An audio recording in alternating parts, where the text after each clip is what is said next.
Senhores telespectadores, o nosso programa hoje volta a ser nos Açores. Estou na ilha de Santa Maria e já perceberam que estou aqui na torre de controle de um aeroporto.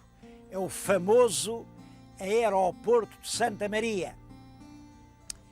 Eu hoje vou tentar, vamos ver se temos tempo, tentar dar uma volta completa à ilha. E vou fazê-lo por uma razão. Quando eu antigamente vinha aqui a Santa Maria, achava que era uma ilha feia. Não havia arvoredo nenhum, tudo isto era assim, uma charneca rasteira e pobre, e eu pensava que diabo nos Açores é tudo tão bonito, só Santa Maria é que não é. Bom, a explicação é que eu não conhecia Santa Maria. Há duas ilhas de Santa Maria, esta que fica para cá daqueles montes e a que fica para o lado de lá. Vamos dar a volta à ilha, voltaremos aqui ao aeroporto e vão ver quanto esta ilha é bonita.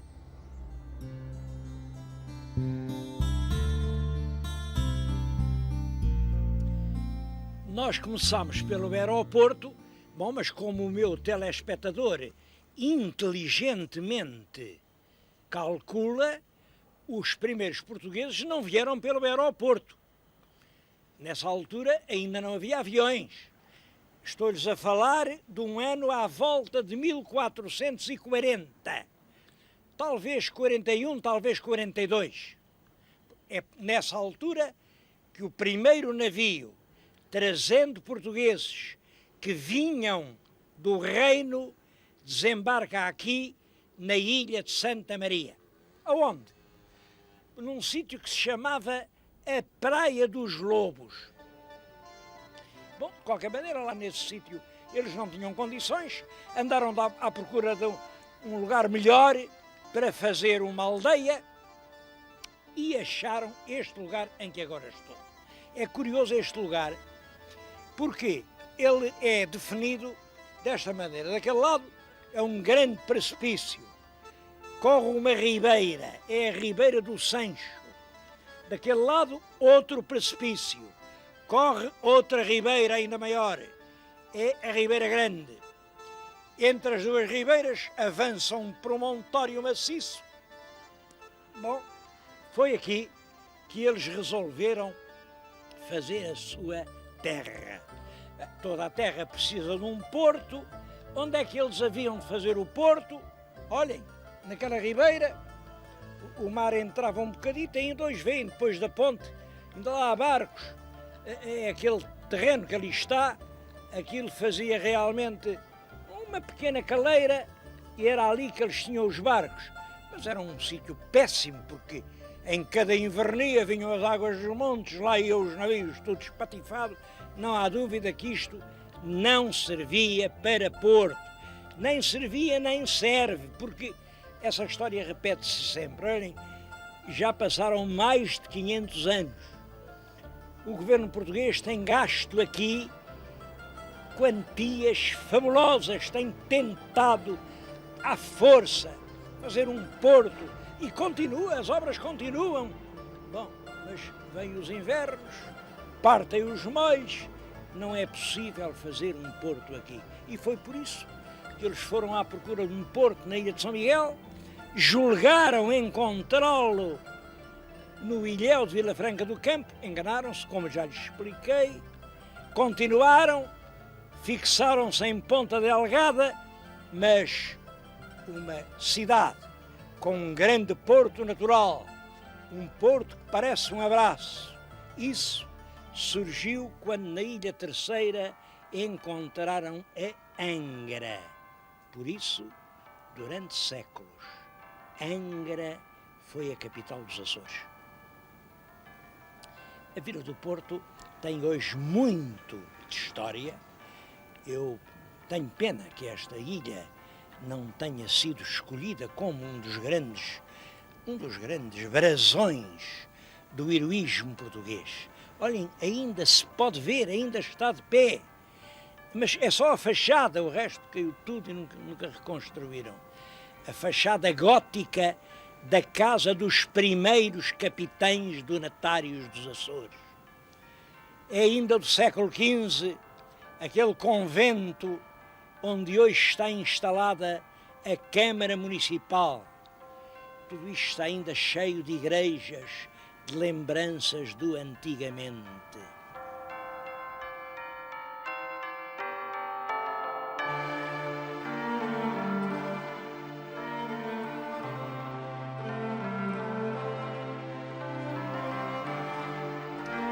Esta ermida do Santo António tem uma história muito engraçada.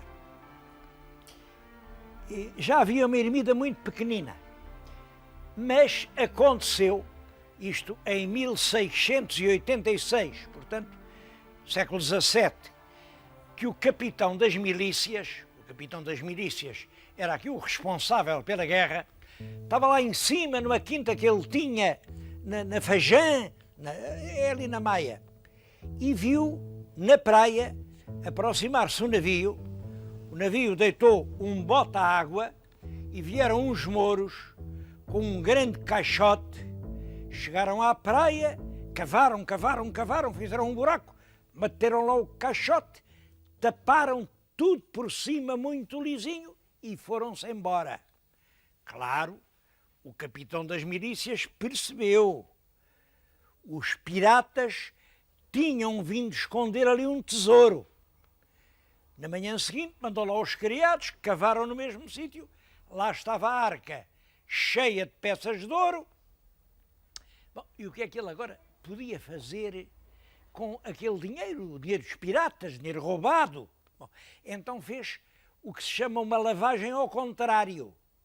O dinheiro era mau e ele deu-lhe uma boa aplicação. Mandou fazer esta igreja grande, em honra do Santo António, mas com uma condição. Isto tinha aqui ao lado uma casita, que era um recolhimento, hoje já caiu, e a condição era esta. As filhas que ele tinha um rancho de filhas, as filhas que ele tinha podiam recolher-se aqui e aqui passar o resto das suas vidas. Bom, tudo isto aconteceu, as raparigas vieram para aqui, era uma espécie de freiras, enfim, filhas do capitão das milícias.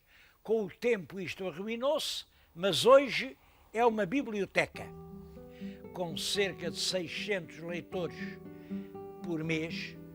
Bom, eu espero que venha o dia em que haja 600 leitores por dia, porque é exatamente assim, é a difundir a cultura, a pôr o livro ao alcance do povo, que as terras andam para a frente. E, de facto, não se podia fazer melhor uso do dinheiro dos piratas que este, de fazer uma biblioteca e pôr o povo a ler.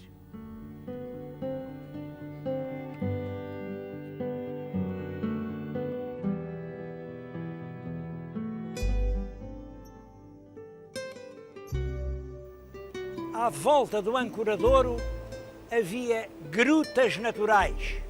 Bom, elas foram destruídas em grande parte com a construção do Porto Novo, mas ainda há vestígios.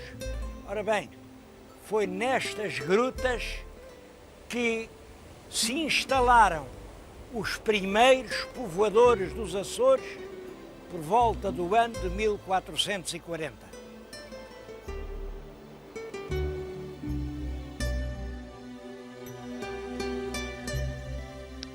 Quem dobrar aquela ponta mais ao longe, avista a Praia Formosa. A Praia Formosa merece bem o nome que tem. É uma praia de areia muito fina, de areia clara, talvez um caso único aqui nos Açores, e é surpreendente como num sítio destes não nasceu uma grande povoação.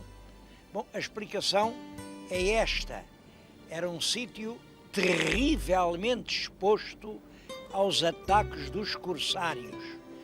Foi por isso que fizeram o Castelo São João Batista.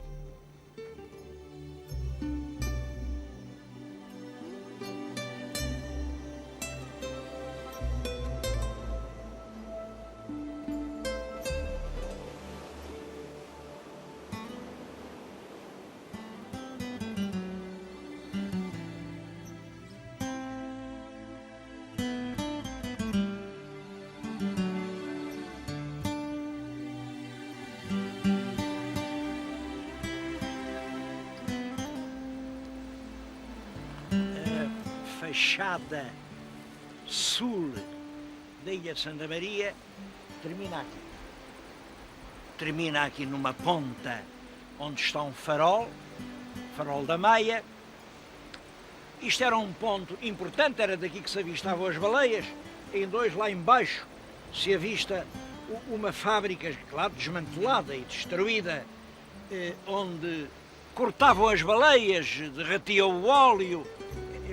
Tudo isso hoje é proibido, porque as baleias estão em vias de extinção, apesar dos japoneses continuarem a apanhar as baleias todas. E aqui começa a outra fachada da ilha. Vão ver que é um dos lugares mais belos, mais fascinantes do mundo. Eu, sinceramente, não conheço nenhum outro conjunto paisagístico tão impressionante como este. E compreendo mal o lugar relativamente secundário ocupado pela Ilha de Santa Maria no cartaz turístico português.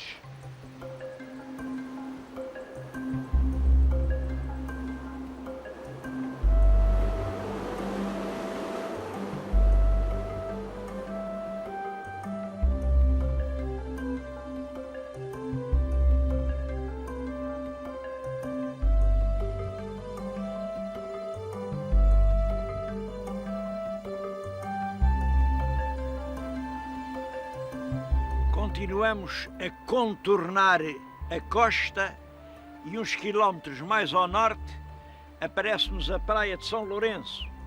É outra praia magnífica, de areia branca.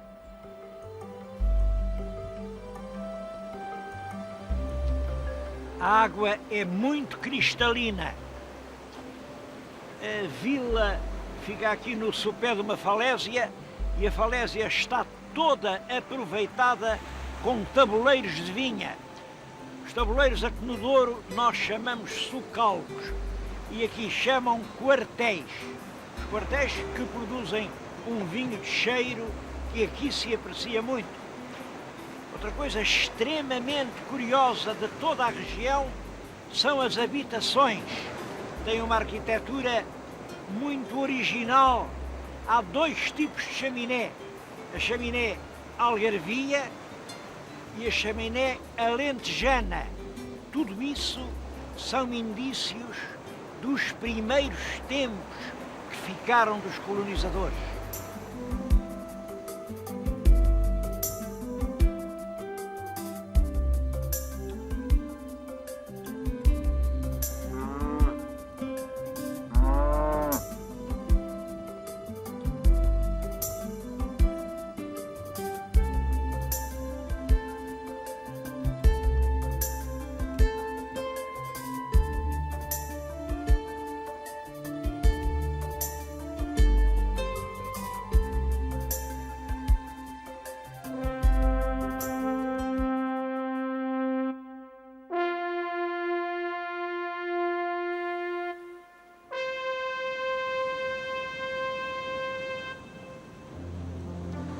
Agora estamos na Baía dos Anjos.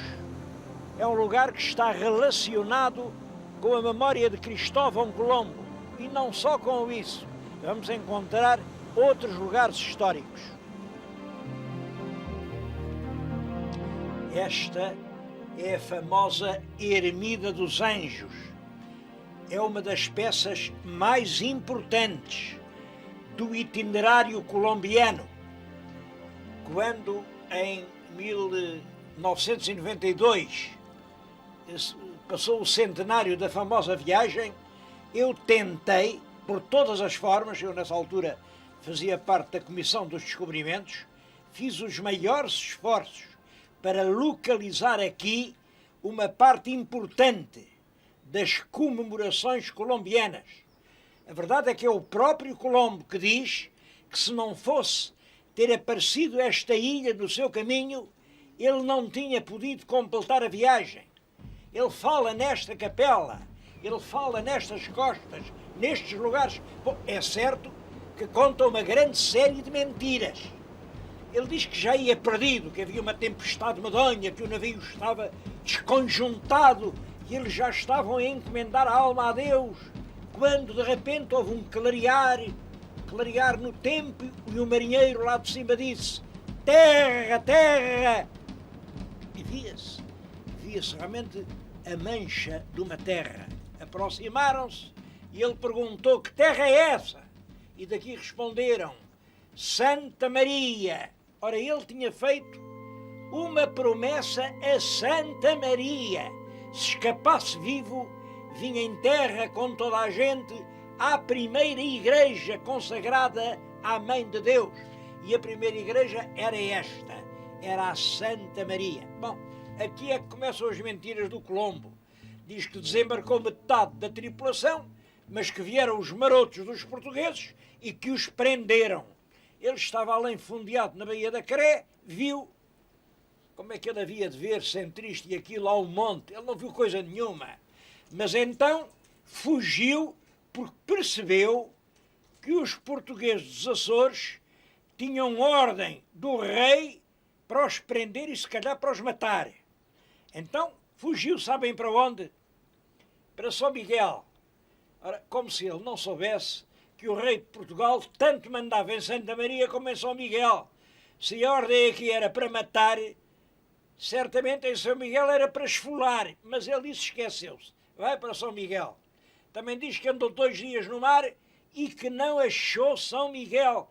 Se alguém vai acreditar em que um experimentado navegador, partido daqui, não encontra a ilha de São Miguel, que fica a 80 milhas, e quem for daqui esbarra necessariamente com São Miguel. Tudo isso é mentira. Tudo isso é mentira. O que aconteceu é que ele esteve aqui para fugir ao mau tempo, é que realmente o temporal partiu-lhe as amarras no navio e ele, para se não despedaçar contra a costa, fez-se ao largo, anda 2 dias, até que o tempo amainasse, e quando o tempo amainou, veio aqui, reembarcou a metade da tripulação que estava aqui nesta capela e foi, imaginem para onde? Foi para Lisboa. Ele, que vai dizer que em Santa Maria o queriam matar, vai meter-se em Lisboa na boca do lobo. Bom, a verdade é que é um ponto para recordar.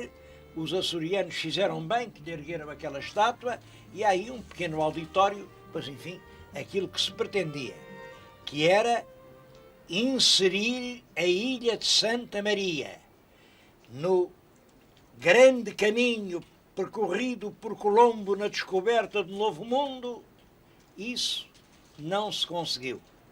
Havia muitos interesses contrários, havia muita gente que também queria pôr-se na primeira fila.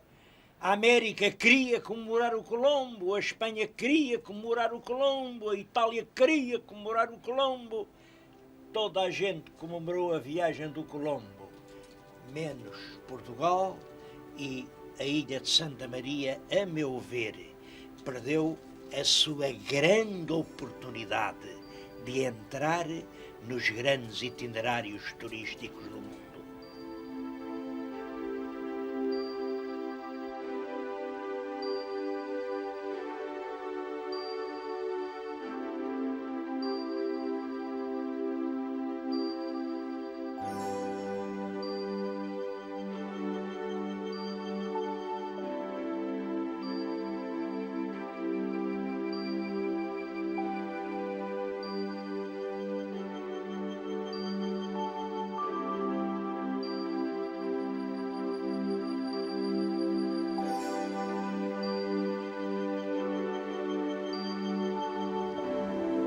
Aqui era o Forte dos Anjos.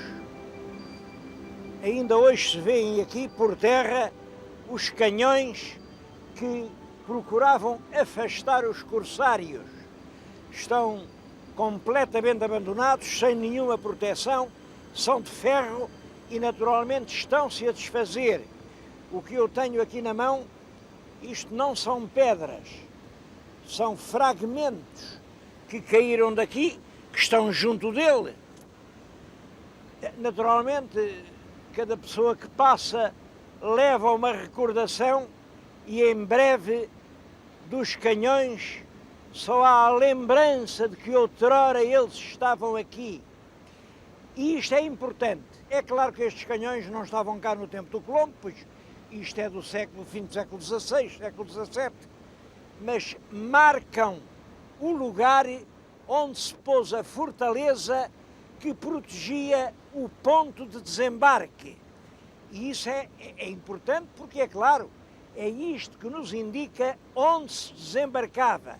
Os canhões protegiam aquele lado e aquele, e foi, portanto, aqui que desembarcou a tripulação que, vinda da América, regressava à Europa.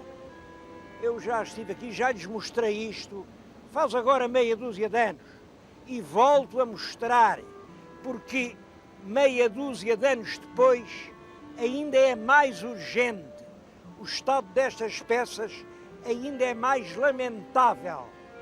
Meus amigos, nós não temos outro passado. Se deixarmos perder este, o que é que nós temos para nos recordar aquilo que já fomos?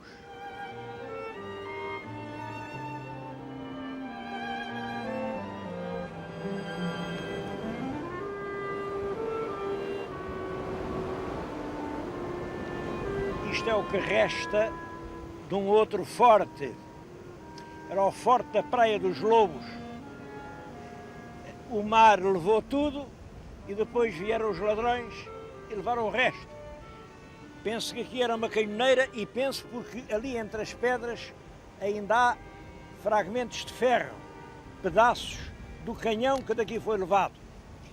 É muito importante este lugar porque foi naquela praia aqui, estamos a vê-la, a Praia dos Lobos, eram lobos marinhos, que desembarcou o Frei Gonçalo Velho, quando veio pela primeira vez iniciar o arroteamento e a ocupação da ilha, por ordem do infante Dom Henrique. Hoje é um bocado difícil ir lá à Praia dos Lobos, não há caminho, há uma curta vereda, é muito difícil de chegar aqui. E lembrar-me eu que nos Estados Unidos da América, o sítio onde os primeiros colonos no século XVII puseram pé é hoje um templo sagrado, está forrado a ouro. Não há dúvida de que a nós, passado não nos falta, cria-se aqui quem o soubesse aproveitar.